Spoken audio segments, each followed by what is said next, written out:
Здравствуйте. На телеканале «Новый век» программа «Вызов 112». В студии Эльвира Фазлиева. И сегодня мы покажем мотоциклиста, уровень алкоголя в крови которого в 7 раз превышал норму. Я знаю, но это мопед же, как велосипед, можно сказать.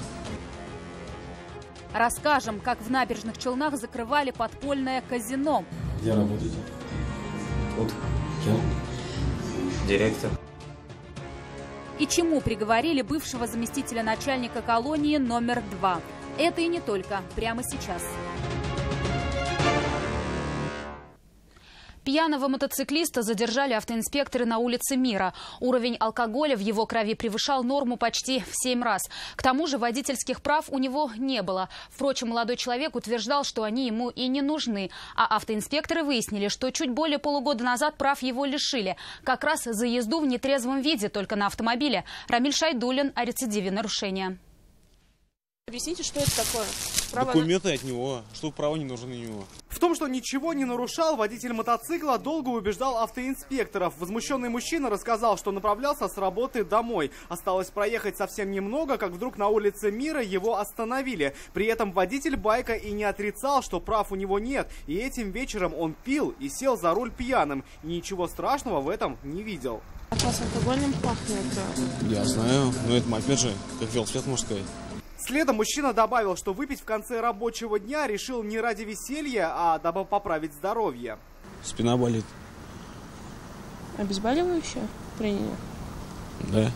Только мужчина забыл, что для управления мопедом права теперь тоже нужны, и ездить на нем в нетрезвом виде также нельзя. Автоинспекторы выяснили, что водительское удостоверение мужчина получал, но в ноябре минувшего года прав его лишили. И причина та же – сел за руль в нетрезвом состоянии. Тогда, помимо лишения водительского удостоверения, ему выписали штраф в 30 тысяч рублей. Машину забрали на штрафстоянку. Транспортное средство он сменил, а привычки, видимо, остались прежние. Для полного разбора случившегося мужчина отправился в отдел полиции, а его транспортное средство на штрафстоянку. Рамиль Шайдуллин, Динара Камалова, Азат Самигуллин. Вызов 112. В Чистополе автоинспекторы задержали нетрезвого вооруженного водителя. Они остановили вызвавший подозрение Mitsubishi Outlander. За рулем находился 51-летний мужчина с признаками опьянения. Он отказался от прохождения медицинского освидетельствования. При осмотре автомобиля в салоне был обнаружен пистолет «Вальтер» калибра 9 мм с 8 патронами. Водитель был задержан, оружие изъято. В ходе обыска по месту жительства и в квартире, принадлежащей задержанному, полицейские обнаружили пистолет ПМ калибра 9 мм и 140 патронов к нему, а также 114 патронов к пистолету «Вальтер». В отношении мужчины возбуждено уголовное дело по статье «Незаконное хранение огнестрельного оружия и боеприпасов» и избрана мера пресечения в виде подписки о невыезде. «Лада» 9-й модели и «Ниссан» не смогли разъехаться минувшим вечером на улице Родина. Водители в аварии не пострадали, в отличие от автомобилей. Водитель «Лады» рассказал, что вообще не понял, откуда на дороге появилась иномарка. Говорит, она выехала прямо перед капотом. Иного мнения был водитель иномарки. Какого, знает Альбина Минибаева. Все, уже нет аварии у нас. Ничего страшного в случившемся автоледи управляющая «Ниссаном» не увидела. Авария обошлась без пострадавших, а ее машина осталась на ходу. Но рассказать о самом столкновении дама все же не пожелала. Лишь пояснила, что на момент случившегося двигалась по улице Родина, но вот с этим не был согласен второй участник аварии. Вы в каком направлении двигались? В сторону проспекта. «Ниссан»? Ниссан с парковки выехал. Мужчина добавил, что среагировать не было возможности. Откуда появилась машина на дороге, он не понял. А парковку, что находится справа, заметил лишь тогда, когда вышел из машины. Несмотря на серьезные повреждения автомобиля, на водителе ни царапины, говорит, что спас ремень безопасности. Не болит, ничего, все нормально. «Ниссан» место происшествия покинул своим ходом, «Лада» на эвакуаторе. А степень виновности каждого водителя будет устанавливать автоинспекция. Альбина Минибаева, Динара Камалова, Азат Самигуллин. Вызов 112.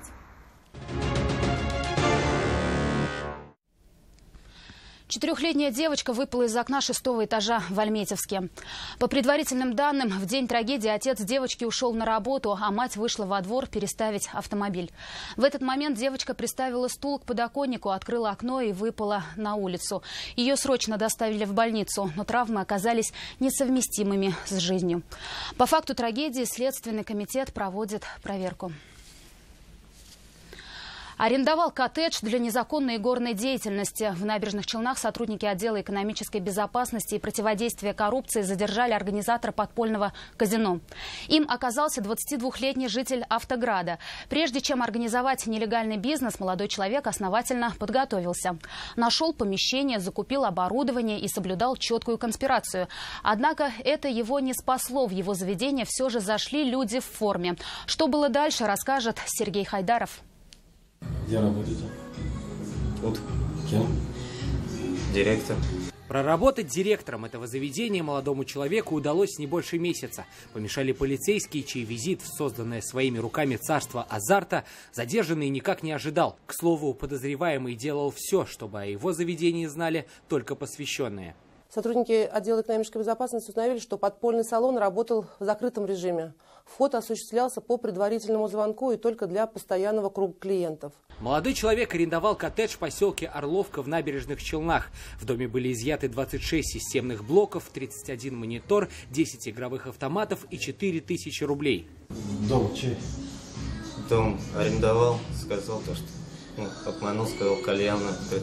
Причастность к совершению преступления мужчина признал в полном объеме. Следователям в отношении него избрана мера пресечения в виде подписки о невыезде и надлежащем поведении. Подозреваемому грозит 3 года лишения свободы. Сергей Хайдаров, Айрат Назипов, вызов 112. Собирал дань с осужденных, пока сам им не стал. Сегодня Приволжский районный суд Казани вынес приговор бывшему заместителю начальника исправительной колонии номер 2 Игорю Леонидову. По версии следствия, он предлагал осужденному за свой счет отремонтировать помещение колонии, пообещав в обмен хорошие условия содержания и досрочное освобождение. Были и другие эпизоды, по которым свою вину Леонидов не признал. Какое наказание вынес суд, знает Айрат Назипов.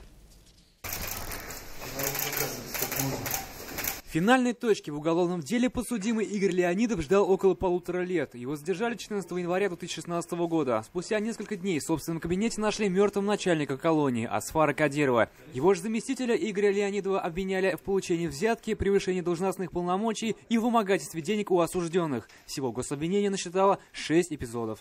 Свою вину совершения 3 эпизодов предусмотрено частью 1 статьи 286 Уголовного кодекса Российской Федерации. Леонидов признал в полном объеме в совершении 3 эпизодов, других он не признал.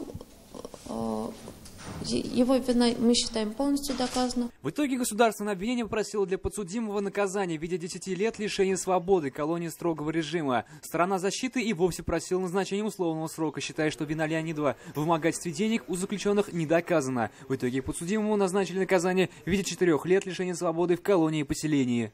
Чем, безусловно, довольны? Тем, что не подтвердилось обвинение в части вымогательства взятки по статье 290 Уголовного кодекса Российской Федерации. То, что касается приговора в целом, то, что касается назначенного вида и меры наказания, нужно обдумать, нужно посоветоваться со своим подзащитным, и уже после этого мы будем принимать решение, обжаловать его или не обжаловать. Также Игорю Леонидову зачтется срок пребывания в следственном изоляторе, что составляет 1,5 года. Кроме того, ему запретили занимать руководящие должности в органах власти в течение 2 лет и 9 месяцев после освобождения. Айрат Назипов, Константин Бушуев, вызов 112. Поймали окуня. Подозреваемого в незаконной банковской деятельности, а также в организации и участии в преступном сообществе Дениса Окуня задержали в Республике Беларусь. Полицейские установили, что подозреваемый создал в Набережных Челнах целую сеть, занимавшуюся обналичиванием денежных средств, а также помогал избегать уплаты налогов, в частности НДС. Обороты достигали сотен миллионов рублей в месяц. Многих предполагаемых участников группы задержали, но сам Денис Окунь скрылся и был объявлен в федеральный, а затем и в международный розыск. Динара Камалова с подробностями. Так, здесь документы на недвижимость, машина. Их задержали летом минувшего года. К уголовной ответственности по этому делу в общей сложности привлекаются 20 человек. 7 из них заключены под стражу, 6 под домашний арест. В ходе обысков у подозреваемых полицейские обнаружили множество учредительных документов на фирмы, которые, по их мнению, и принимали непосредственное участие в обналичивании денег. По некоторым данным, обороты сети обнальщиков достигали сотен миллионов рублей в месяц, а работали не бесплатно. В общей сложности они извлекли незаконный доход в сумме не менее 52 миллионов рублей. Сам предполагаемый организатор и его супруга скрывались и были объявлены сначала в федеральный, а затем и в международный розыск. Он и принес свои результаты. Их задержали в Республике Беларусь. Вахитовский суд Казани заочно арестовал подозреваемых на 2 месяца с момента их задержания в России или экстрадиции на родину. Динара Камалова, «Вызов 112». Это все, о чем мы успели вам рассказать. В студии была Эльвира Фазлиева. До встречи. И не бросайте вызов судьбе. Вдруг она его примет.